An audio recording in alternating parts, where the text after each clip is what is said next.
원이라 하는 제목으로 말씀을 나누겠는데요. 이 빌립보서는 기쁨의 서신입니다. 빌립보서 보면 기뻐하라, 항상 기뻐하라, 내가 다시 말하는 기뻐하라. 사도 바울이 막 기뻐하라고 말을 합니다. 기독교의 특징은 뭐냐? 기쁨입니다. 기독교인들은 하여간 밥을 먹어도 기쁘게 먹고, 그러니까 불교는 초상집이요 기독교는 잔치집이라 그런 말씀 있잖아요. 우리는 늘 잔치합니다. 기독교는 뭐 교제한다 그러면 먹는 거고, 예산 쓰는데도 먹는 것이 압도적으로 많고 그렇지 않습니까? 그러니까 기독교는 이 잔치집이에요. 그런데 이 빌립보 교회는요, 사도 바울이 2차 전도 여행 때 세운 교회인데, 지금 빌립보서를 쓰는 것은 바울이 로마 감옥에 갇혀있는 61년도에서 63년 사이에 쓰는 겁니다. 로마 감옥에 2번 갇혔는데 1차 투옥 때에 지금 쓰고 있는 겁니다. 그러니까 교회를 세운 지 한 10년 정도 지난 뒤에 지금 빌립보 교회를 향해서 서신을 쓰고 있는 것입니다. 그런데 이 바울이 지금 로마 1차 투옥 때 가지고 4개의 서신을 썼어요. 그게 옥중서신인데, 옥중서신 4개가 뭐냐면 에빌골몬 들으셨어요? 에베소서, 빌립보서, 골로새서, 빌레몬서. 왜 하나는 빌이라고 하고 하나는 몬이라고 하냐? 하나는 빌립보고 하나는 빌레몬인데 둘 다 빌이라고 하면 헷갈리니까 에빌골몬, 에베소서, 빌립보서, 골로새서, 빌레몬서, 이 4가지가 옥중서신입니다. 옥중서신에서 제일 개인적인 성향이 강하고 기쁨도 강하고 한 것이 빌립보서입니다.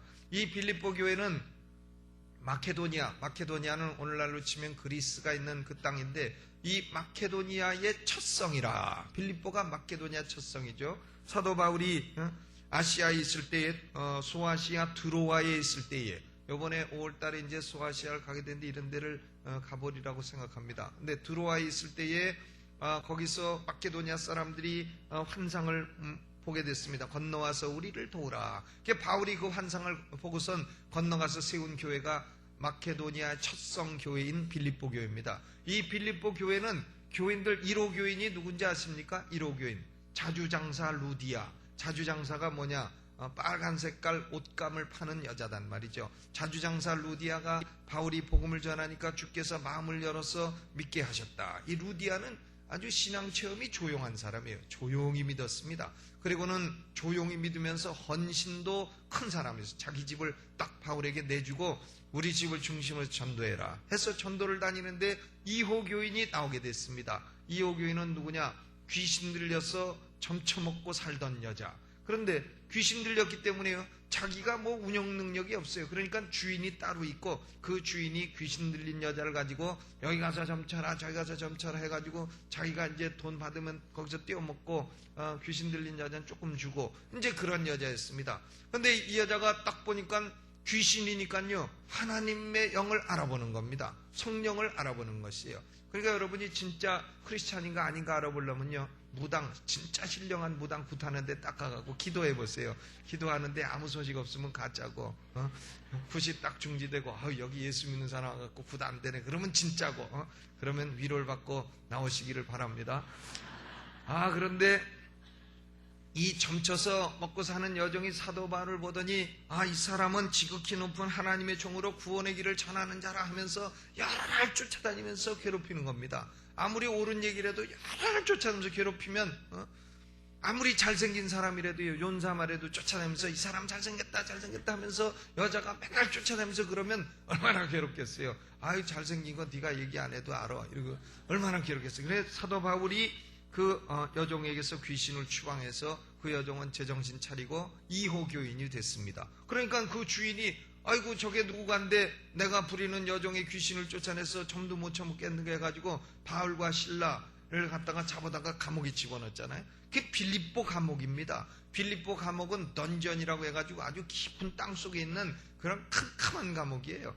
그런데 거기 바울과 실라가 갇혀가지고는 밤중에 어떻게 했습니까? 찬미하고 하나님을 찬송하며 옥토가 흔들리고 지진이 나고 매인게 풀리고 문이 열리고, 그래서 바울과 실라가 나가게 되니까 간수가 도망친 줄 알고 자살하려고 할 때에 바울이 그 간수를 전도를 해서 그와 온 집이 다 믿고 침례를 받았다 해서 3호 교회는 빌립보 간수 집안이 된 겁니다. 이렇게 해서 출발한 교회가 빌립보 교회라. 참 이 교회 개척은 이렇게 되는 겁니다.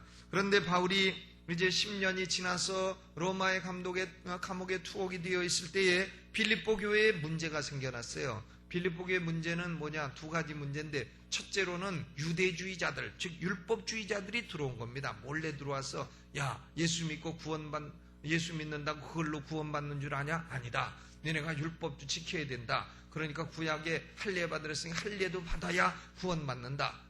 그러니까 예수 믿음으로만 구원받는 거 아니고 할례도 받아야 구원받는다고 하는, 즉 율법주의자들, 유대주의자들이 나타나서 복음을 흐린 겁니다. 그러니까 바울이 그들을 아주 엄하게 야단칩니다. 개들이라 그랬어요. 바울이 개라고 욕한 적이 있느냐? 있습니다. 빌립보서에 이 기뻐하는 책에 그런 유대주의자들을 개라고 욕하고 행악자라고 하고 손할례당이라 하고 십자가의 원수라, 손할례당이라.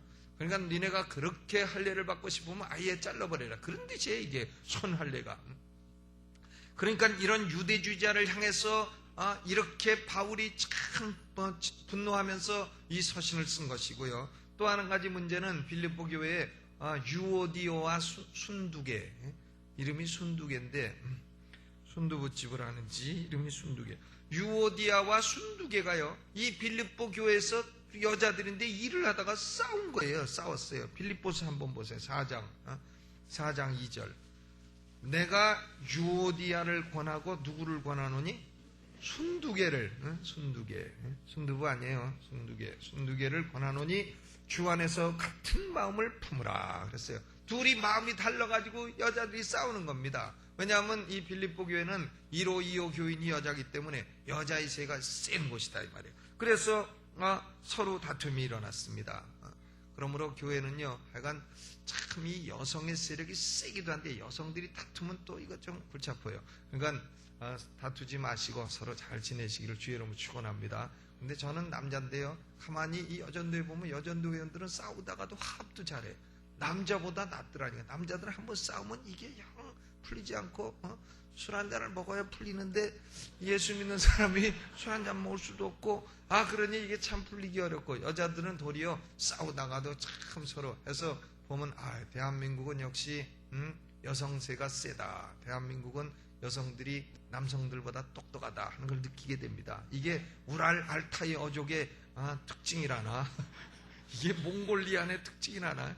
몽골리안들은요, 이 몽고족들이 말 타고 다 밖으로 나가니까 집에서 여자들이 살림하다 똑똑해졌습니다. 그래서 우리 조상들이 아마 그쪽에서 건너왔는가 해서 압도적으로 보면 여성들이 똑똑한 면이 있는 겁니다.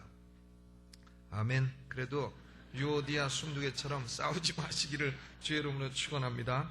그런데 이런 두 가지 문제가 있으니까 사도 바울이 편지를 쓰고, 이 편지를 이제 쓰면서 누가 가져가냐면 디모데가 가져가는 거야. 디모데. 그래서 디모데를 파송을 해서 그 문제를 해결해야 되겠다. 이 유대주의자들의 문제와 또 이 교회 안의 다툼의 문제를 해결을 해야 되겠다. 그런데 이 빌립보서를 무슨 서신이라 하느냐? 기쁨의 서신이라. 기쁨의 The Epistle of Joy라, 기쁨의 서신을 하는데, 당시의 헬라 철학은요, 스토아 철학이었습니다. 이 스토아 철학의 특징이 뭐냐? 절제와 금욕입니다. 스토아 철학, 절제와 금욕. 그렇기 때문에 이 스토아 철학자들은요, 기뻐도 기뻐하지 말고, 기뻐도 가만히 있고, 슬퍼도 슬퍼 말고, 놀랄 일도 놀라지 말고 그러라는 겁니다.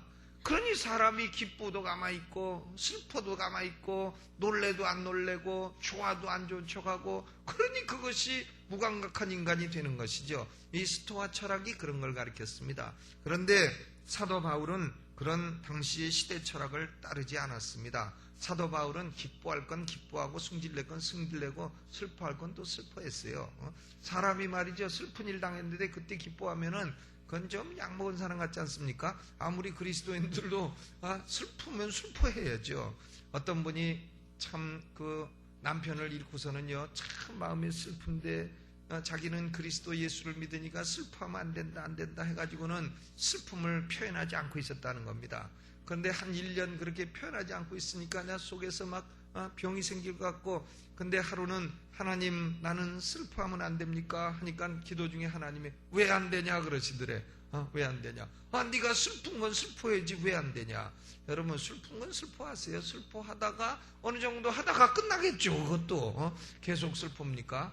그러니까 슬플 때는 같이 슬퍼하고 또 기쁠 때는 기뻐하고 그런 것이지, 뭐 스토아 학파처럼 그렇게 뭐 아파테이아인가 뭔가 헬라 말로 아파테이아라 그랬어요. 평정의 마음. 그래서 그저 큰 있고 목석같이 이렇게 되는 것이 기독교의 삶이 아닙니다.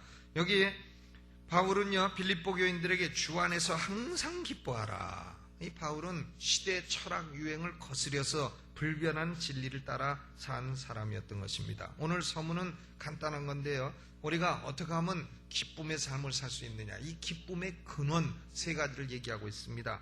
사람은 무슨 일을 해도 기초가 튼튼해야 되지 않습니까? 파운데이션이 튼튼해야 됩니다.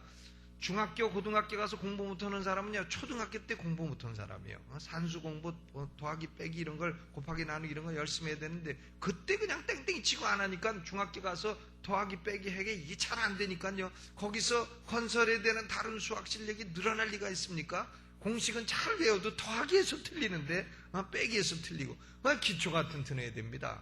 그래서 저는 가만히 보니까 이 대학원 좋은 데 나온 거 별 소용없고요, 대학교 좋은 거 나온 건 조금 소용있고 한데, 이 고등학교나 중학교 혹은 초등학교 좋은 데 나오는 거, 그거 참 중요합니다. 초등학교 좋은 데 나와야 됩니다. 유치원 좋은 데 나와야 되고요, 강남 유치원. 제가 강남 유치원 원장입니다. 이 대학 원장 하다가 유치원 원장 신청한 사람은 전국에서 나 혼자 하나요? 이 유치원 원장이 되게 힘들어요. 되게 힘든데, 교수를 10년 이상 하다가 그 사람이 유치원 원장 하면 자격을 줍니다. 자격을 주는데요, 그렇게 해서 자격을 받은 사람이 아무도 없다는 겁니다. 그 제가 처음 신청한 거예요. 그러니까 대학 원장 하다가 유치원장, 그래서 유치원장이 됐습니다. 원래 서울대학교 가서 몇 달을 훈련을 받아야 되는 건데, 그거 안 받고도 되는, 그게 원장이 됐어요. 강남 유치원 원장입니다. 제가 어디 가서 나 강남 유치원 원장이라고 자랑하면 웃어 죽겠대요. 그걸 뭘 그렇게 자랑하고 다니느냐. 근데 유치원 원장 된 게 너무나 자랑스럽습니다. 우리가요, 유치원 기초가 튼튼해야 되고 초등학교 기초가 튼튼해야 중고등 대학 가서 공부 제대로 할 수 있는 겁니다. 우리가 집을 짓는데 아무리 좋은 건축재 갖다 쓰고, 아무리 뭐 실내 장식, 뭐 인테리어를 비싼 거 쓰고 해도 기초가 좋아야죠. 기초가 모래 위에 세웠다, 바람 한번 휙 불면 그만 딱 넘어지면 뭐 인테리어 좋은 거 하면 무슨 소용이 있습니까? 뭐가 중요합니까? 기초가 중요하다. 그런데 기쁨의 가장 중요한 기초는 뭐냐면 1절에 있는 대로 그리스도 안에 있는 겁니다. 그리스도 예수 안에서, 그리스도 예수 안에 있는 것이 기쁨의 가장 근원입니다. 그리스도 예수 안에 있다는 것은 그리스도와 딱 연합되어 있다 하는 것을 의미합니다. 그리스도와 연합돼서 십자가에서 함께 죽고, 그리스도와 연합돼서 죽은 자 가운데서 부활한 것처럼 새 생명 가운데 행하고, 그리스도와 연합해서 승천한 것처럼 하늘에 우리의 생명책에 벌써 하늘에 가서 안치운 자가 되었고, 이것이 가장 근본적인 기초입니다. 기쁨의 기초는 뭐라고요? 그리스도 예수 안에 있는 거예요. 예수 믿어 그리스도 예수 안에 있는 게 기쁨의 기초입니다. 저는 28살 때까지 예수 안 믿었는데요, 예수 안 믿었을 때에는 기쁨을 찾으려고 노력을 했어요. 친구들하고 또 놀아보기도 하고, 술도 많이 먹어보기도 하고, 바람도 펴보기도 하고. 저는 가끔 집회할 때 물어봐요. 그때 나하고 바람 폈던 여자 여기 있습니까? 아직 아무도 없는데. 그런데 그거 별로 기쁘지 않더라니까요. 별로 기쁨이 없습니다. 그 술 먹으면 술값 외상 빚지지, 참 방탕하면 건강 나빠지지요. 기쁨이 없습니다. 그런데 예수 믿고 나니까 예수 믿고 성령이 임하고 성령 충만을 받으니까 얼마나 기쁜지요. 얼마나 기쁜지 속에서 내게 샘솟는 기쁨이 막 샘솟아서 지금까지도 그냥 그 기쁨 잊어먹고 계속 살아가고 있는 겁니다. 그리스도 예수 안에 있는 것이요 진실로 기쁨의 근원이에요. 예수 안 믿고 슬픈 사람 속에서 지금 슬픔의 비가 내린 사람은 예수 믿어 그리스도 예수 안으로 들어오시기를 주 예수의 이름으로 축원합니다. 그게 기쁨의 가장 근원입니다. 예수 안에 들어와서도 막 슬퍼하지는 마세요. 잠깐 슬퍼하다 도로 기뻐하시기를 바랍니다. 예수 안에 들어와서 우리가 영생 얻고 부활하고 소망을 갖고 이런 것 생각하면 너무나 기쁘고, 또 기도하고, 이 기도 안 하는 사람은 자꾸 기쁨의 근원이 막혀서 그런 건데, 기도하고 와서 성령 충만 받고 성령의 임재가 느껴지고 하나님의 임재 가운데 살게 되면 기쁨이 자꾸 넘치게 되는 거예요. 그러니까 슬픈 사람은 자꾸 와서 기도하세요. 하나님, 내게 슬픔을 제거해 주시고 기쁨의 샘이 터지게 하여 주옵소서. 그러면 어느 순간 터지면 너무 기뻐서 견딜 수 없게 될 겁니다. 제가 학원 강사를 하면서 신학교를 다녔는데, 학원 강사할 때 그 학원 학생들을 데려다가 성경을 가르쳤습니다. 근데 한 학생이 성경을 가르치다가 배우다가요, 거기서 딱 믿음이 왔는지 그 다음부터 막 너무너무 기뻐하기 시작하는 거예요. 그 다음날 갔더니 이 학생이 기뻐서 견딜 수를 모르는 겁니다. 그러면 선생님, 내가 너무 기뻐서 정말 너무 기쁩니다. 너무 기쁩니다. 하더니 결국은 신학교 가더라니까요. 신학교 가서, 그래서 목사 돼서 지금 대전 대흥침례교회에 주일학교 담당자가 돼가지고 주일학교 전문가가 돼서 얼마 전에 우리 교회학교 교사할 때 강사로 왔어요. 류규성 목사라고. 그렇게 예수 믿고 기뻐하는 걸 봤습니다. 우리는 기쁨의 근원은 어디 안에 있는 거라고요? 그리스도 예수 안에 있는 것이 기쁨의 근원인 줄 믿으시기 바랍니다. 그리스도 예수 안에서 어떤 존재가 되어야 되느냐? 첫째로는요, 그리스도 예수의 종이 되어야 됩니다. 예수의 종이 되어야 돼요. 아멘. 예수 그냥 믿되 나는 예수의 종은 아니다. 믿긴 믿지만 예수는 예수고 나는 나다. 그러면 그 사람 별로 기쁘지 않습니다. 예수의 뭐가 된다고요? 종이 되어야 됩니다. 아예 예수님께 그냥 bond servant, 그냥 딱 묶여진 그런 종이 되어야 된다. 그 말이죠. 사람은 영적으로 두 주인 가운데 하나를 섬깁니다. 하나는 마귀를 섬기거나 아니면은 예수 그리스도를 섬기는 것입니다. 구약시대에 사람이 종이 되는 방법은 세 가지입니다. 첫째로는 종의 자식으로 태어나거나 by birth. 이러면 아예 태어날 때부터 노예예요. 종입니다. 또 전쟁에서 패해서 노예가 되면 종이 되는 겁니다. by conquest. 또 어떤 사람은 빚으로 인해서 빚을 져서 빚을 못 갚아서 종이 되는 사람도 있어요. by debt. 이 세 가지 방법에 by birth, by conquest, by debt. 그런데 자연적인 인간은 죄인의 자식으로 태어나서도 죄인이고, 영적으로 마귀에게 패배해서도 죄의 종이고, 또 죄의 빚을 져가지고도 죄의 종이고, 이 세 가지로 다 원인이 돼서 죄의 종이 되어 있는 겁니다. 마귀의 종 되어 사는 것입니다. 예수 안 믿는 사람은 누구 종이냐? 마귀의 종이에요. 그러면서도 자기가 마귀 종인 거 모릅니다. 요한복음 8장 33절에 우리가 아브라함의 자손이라 남의 종이 된 적이 없다, 이렇게 말합니다. 종이면서도 종인 줄도 모르고 자기 주인이 누군지도 모르고 살아가고 있는 것입니다. 그러나 오직 예수 그리스도만이 사람들을 마귀의 종된 신분에서 해방시키고 자유케 하는 분이신 줄로 믿으시기를 바랍니다. 요한복음 8장 36절에 그러므로 아들이 너희를 자유케 하면 너희가 참으로 자유하리라. 누가 자유케 하면? 아들 예수 그리스도가 자유케 하면 우리는 마귀의 종된 신분에서 자유케 되는 겁니다. 그러므로 우리는 더 이상 마귀 시키는 대로 할 필요 없는 겁니다. 마귀가 속이는데 넘어가지 마시기를 주의 이름으로 축원합니다. 마귀한테 속지 말아야 돼요. 한번 주먹 내보세요. 주먹 내고 한번 해보시죠. 속지 말자. 시작. 속지 말자. 그만해요. 한 번만. 마귀한테 속지 말아야 됩니다. 사람들이 마귀한테 자꾸 속아 넘어가는 거예요.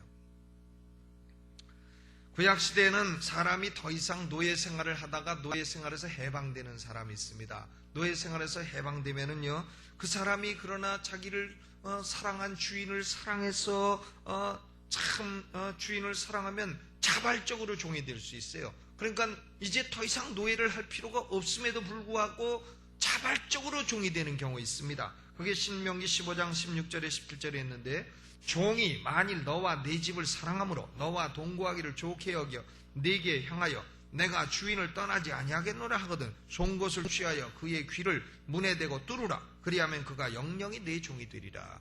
그러니까 자유할 수 있는데 내가 주인을 사랑해서 내가 자발적으로 종이 되겠습니다 하는 사람은 주인이 뭘 뚫으라고요? 송곳 갖다가 귀를 뚫으라 그랬어요. 그래서 귀가 딱 뚫린 사람은요, 그 사람은 원래 자유인이지만 주인을 사랑해서 자발적으로 종이 된 사람입니다. 우리는 예수 그리스도에게 우리의 귀를 뚫어야 돼요. 아멘. 가서 여기 귀걸이 달라고만 뚫지 마시고요, 예수 그리스도에게 영적으로 귀를 뚫으시기를 주의 이름으로 축원합니다. 자발적으로 종이 되는 겁니다. 예수 그리스도의 송곳으로 귀 뚫은 종 되시기를 바랍니다. 우리가 자발적인 종이 되는 이유는 뭐냐면 그리스도 예수님을 사랑하기 때문이에요. 나를 위해서 피 흘려 죽으신, 그리고 나를 위해 부활 승천하신 예수님을 사랑합니다. 그래서 내가 내 귀를 자발적으로 뚫고 예수 그리스도의 종이 됩니다. 이것이 기쁨의 근원입니다. 우리가 날마다 기도할 때 하나님, 나는 주님의 종입니다. 주님 뜻대로 나를 사용해 주옵소서, 이렇게 기도하시기를 바랍니다. 주님의 종이에요. 주님이, 예수님이 우리 주인인 것입니다. 아멘. 주님의 종 노릇을 할 때에 참된 기쁨이 오는 겁니다. 아, 나는 아무의 종도 아니야. 그러면 자기가 주인이죠. 자기가 주인 노릇하면 그때부터 기쁨이 사라지게 되는 것이에요. 두 번째로, 우리는 그리스도 안에 성도가 되어야 됩니다. 성도답게 살아야 됩니다. 성도가 되어야 되는 게 아니라 우리는 성도예요. 성도기 때문에, 성도는 세인트, 성자라, 성도기 때문에 성자답게 살아야 되는 겁니다. 로만 캐토릭의 교황님이 돌아가셨는데, 이 로만 캐토릭에서는요, 아주 특별한 사람만 성자 칭호를 줍니다. 성자, 무슨 토마스 아퀴나스, 성 어거스틴, 성 제롬 해가지고 이렇게 세인트를 아주 특별한 사람에게만 붙여주고 있는데, 우리 개신교는요, 성경에 있는 대로 예수 믿는 모든 사람은 세인트입니다. 우리가 성자예요. 성자. 한번 자기 이름에다가 성자 넣어서 한번 불러보세요. 성자 피영민. 참 어울리지 않는데요. 그게 맞는 겁니다. 자, 자기 이름 넣어서 한번 불러보시죠. 시작. 예, 성자 누구 이 세인트입니다. 우리는 성자입니다. 참 성자라는 타이틀이 어울리지 않고 왠지 어색하지만은 우리는 성자예요. 예수 믿는 모든 사람은 성자입니다. 근데 우리말로는 성자 하면은 이상하니까 성도라, 우리가 그렇게 부르는 거죠. 우리는 누굽니까? 성도입니다. 거룩한 사람이에요. 이 성도 혹은 성자라는 것은 거룩한 사람이라, holy people이라, holy person이라 이 말인데, 두 가지 뜻이 있습니다. 하나는 분리됐다, 세상으로부터 분리됐다, separation, 그런 뜻이고, 또 하나는 하나님께 구별돼서 드려졌다, consecration, separation과 분리와 헌신, 이 두 가지 뜻인 것입니다. 그래서 우리는 성자가 되기 위해서 머리 깎고 수도원 가라 이런 게 아니고, 우리의 사상, 태도, 가치, 언어, 헌신, 이 모든 것이 성자기 때문에 성자답게 살 때 기쁨이 온다, 그 말입니다. 성자가 말이죠, 성자답지 않게 살면 기쁨이 싹 사라지게 되는 거예요. 성자가 성자답지 않게 가서 성자가 아주 성자 아닌 사람처럼 살면, 그러면 어울리지도 않고 기쁨도 사라지고 그런 것입니다. 예를 들어서요, 의사가 의사 가운을 딱 입고, 의사가 의사답게 살아야지, 의사가 말이죠, 의사 가운 딱 입고 술 한잔 딱 먹고 알딸딸해가지고 청진기 메고 비척거리고 다니면은 사람들이 아이고 저 병원 망했나, 왜 저 의사가 저러고 다니는가, 의사답지 않네, 그럴 거 아닙니까? 그러나 예비군복 입은 사람 모자 거꾸로 쓰고 길거리에서 소변 본다, 아유 그러면 그렇지, 예비군은 다 저런 것이요. 그러니까 예비군이 그러면은 그건 누가 뭐라 그럽니까? 그러나 의사나 착한 가운 입은 혹은 학교 교수님이 딱 그러고 양복 딱 입고 비축거리고 술 먹고 아무데나 소변 보고 그러면 아이고 저 사람은 교수님이 어째 저런가, 그럴 거 아니겠습니까? 그러므로 우리는 성자가 되기 위해서 바로 살아, 그게 아니에요. 우리는 성자이기 때문에 어떻게 살라고요? 성자답게 살아야 된다, 그겁니다. 이 링컨 대통령이 흑인들을 노예 해방을 시켰는데요, 노예들이요, 해방되고 나서도 이 태도가 꼭 노예 같습니다. 태도가, 이 걷는 것도 노예 같고 춤도 노예 춤만 추고, 이 흑인들 춤은 이렇게 춤추는 게 꼭 백인들하고 좀 다르죠. 노래도요, 꼭 노예들 부르던 노래, 그 랩송 아니야? 우리나라 젊은 사람들이 그거 지금 막 따라 부르는데, 햄번 don't you see, 이런 거, 그게 흑인들 부르는 노래는 조금 달라요. 흑인들은 걸음걸이도 다릅니다. 어려서부터 달라요. 참 흉내내기도 어려운데, 그러니까 그 사람들이 이 랩송에는 아주 탁월한 기질을 갖고 있는 것인데, 그러니까 유명한 마틴 루터 킹 주니어 그 목사님이 참 흑인들이 노예에서 해방됐음에도 불구하고 노예처럼 살고 하니까 그 마틴 루터 킹 주니어가 우리 흑인들은 노예가 아니다. 우리들은 자유인이라. 우리가 백인들과 함께 밥을 먹고 우리 자녀들이 백인들과 함께 학교 다니고 우리 자녀들이 백인들과 함께 지내고 백인들과 함께 예배하고 백인들과 함께 버스 타고 또 백인들과 함께 천국에 앉게 될 것이다 하면서 유명한 I have a dream 그런 설교를 했지 않습니까? 이 마틴 루터 킹 주니어는 백인들이 그래서 비호해가지고 결국은 멤피스 테니스에서 그 숙소에서 나오는 걸 총으로 쏴가지고 죽였지 않았어요? 그런데 그 백인은 나중에 재판받는데 미루고 해가지고 결국은 뭐 안 죽이고 그러고 있는데, 하여간 그 마틴 루터 킹 주니어가 말은 뭐냐면은 흑인들이요 이제 더 이상 노예가 아니고 자유인이니까 자유인이므로 자유인답게 살아라 그 말입니다. 오늘 우리는 성자여 성도기 때문에 성자답게 살아라 그걸 말씀하는 겁니다. 뭐 어떻게 살아야 성자가 된다 그게 아니에요. 성자가 성자답게 신분에 맞게 살아라. 신분에 맞게 살 때에 머릿속에 기쁨이 올 줄로 믿습니다. 첫째는 예수 그리스도의 종 서번트가 돼야 되고, 둘째는 우리가 세인트답게 살 때 기쁨이 온다 그 말입니다. 세 번째로는 기쁨은 교회 안에서의 교제가 있을 때 오는 겁니다. 지역교회 안에서 교제. 여기 바울이 모든 성도와 또는 감독들과 집사들의 편지하노니 하나님 우리 아버지와 주 예수 그리스도에게서 은혜와 평강이 너희에게 있을지어다 그랬어요. 너희에게 은혜와 평강이 있을지어다. 우리가 신앙생활 혼자 할 수도 있죠. 제가 지난주에 기도원과 설교해 보니까요, 기도원에는 교회 소속이 안 되고 그냥 기도원에만 올라오는 사람들도 있더라니까요. 기도원에 올라와서 그걸로 신앙생활 합니다. 개교회 소속이 안 돼요. 그래가지고 왜 그러냐 하니까 개교에서 상처받아서 그렇다 그러는데, 혼자 살면 상처받는 일은 없겠죠. 사람이 같이 살면 상처받는 일이 있는 겁니다. 서로 상처 주고 상처받고 뭐 그런 거죠. 그러나 상처받는 게 싫어서 안 삽니까? 남편하고 살다 보면 싸움도 하죠. 싸우는 거 싫어서 안 삽니까? 조금 싸우고 또 가끔 얻어 터지고 눈통에도 붓고 이러다가 오고 가는 주먹 속에 깊어지는 사랑 그렇게 되지 않겠어요? 사람이 어떻게 고운 정만 듭니까? 미운 정도 드는 것이죠. 미운 정도. 아멘. 우리 이모님이 성결교회 훌륭한 권사님이에요. 근데 미국에 사시다가 얼마 전에 돌아가셨는데, 우리 이모부는 장로님이에요. 성결교회 장로님입니다. 우리 이모님이 전국 성결교회 그 여전도 회장했어요. 그런데 이모부님은 아주 얌전한 분이에요. 아주 얌전한 분인데, 저는 딴 건 다 잊어먹었는데 돌아가신 이모님이 그 얘기하는 거 한번 들었어요. 이모부가 얌전한 분이고 한데 그만 이 돈벌이 능력이 좀 약하지 않아요? 그러니까 저 주변 머리가 뭘 할 줄 알아야지 식탁에서 그 소리 했다가 귀퉁뱅이가 날라와서 한 대 얻어 터졌다. 저는 우리 이모부가 그걸 귀퉁뱅이 날렸으면 그건 맞을 만한 짓을 했다 이렇게 생각하는 사람이에요. 그 귀퉁뱅이 한 대 맞으시고 그 다음부터는 당초에 그런 얘기를 안 했다. 그러니까 오가는 귀퉁뱅이 속에 깊어지는 부부에 그런 것도 있는 겁니다.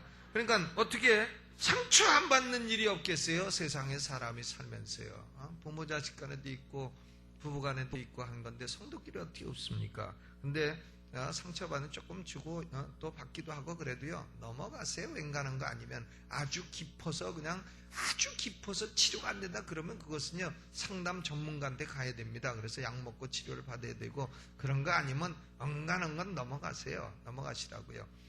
제가 미국의 상담 전문 박사한테 한번 물어봤어요. 상담은 뭘 받는 겁니까? 그러니까 과거의 기억 중에 너무 상처가 깊어가지고 그래서 도저히 시간이 지나도 해결이 안 되고 그런 걸 받는 거라고 하더라니까요. 그런 것은 좀 도와줘가지고 치료가 되고 극복하도록 도와주는 것이 상담이지, 뭐 작은 상처 이런 거는 그냥 앵간하면 시간 지나면 넘어간다는 겁니다. 그런 걸 상담하고 할 필요가 없다는 거예요. 그냥 엉간하면 넘어가고 엉간하면 다 지나가고 그러라 그 말입니다. 그래서 우리가 지역교회 안에서 좀 상처가 있더라도 교제를 나눠야 됩니다. 코이노니아, 교제. 교제라는 건 뭐냐면 그저 밥같이 먹고 뭐 차 한잔 마시고 그런 게 아니에요. 1세기에 이것은 상업 용어입니다. 동업을 위해서 함께 희생적으로 돈을 투자하는 거예요. 그게 코이노니아입니다. 동업, 한 가지 공통된 목적을 놓고 함께 희생적으로 시간도 드리고 돈도 드리고 같은 비전을 놓고 같이 헌신하고, 그것이 코이노니아다 그 말입니다. 그래서 코이노니아, 이 교제라는 것은 친근감, 헌신감, 참여감, 팔 걷어붙이고 함께 일하는 이런 뜨거움이 포함된 단어인 것입니다. 여러분, 진짜로 기쁘고 싶으시면요, 예수 그리스도 아내가 하시고 예수의 종 되시고 성자답게 사시고 그리고 교회다 뿌리를 깊이 내리시고 팔 걷어붙이시고 일을 한번 해보시고 헌신해 보시길 바랍니다. 그러면 하나님이 알 수 없는 큰 기쁨을 속에서 주실 것입니다. 기쁨이 없는 인생은 기쁨을 추구하세요. 그리고 복음, 선교, 전도, 교육, 구제, 봉사, 이런 참으로 고상하고 아름다운 가치를 위해서 팔 걷고 뛰어드시고 봉사하시기를 바랍니다. 이것이 기쁨의 근원입니다. 우리 찬송 부르면서 준비하신 헌금 있으시면 헌금하시고 마치겠습니다.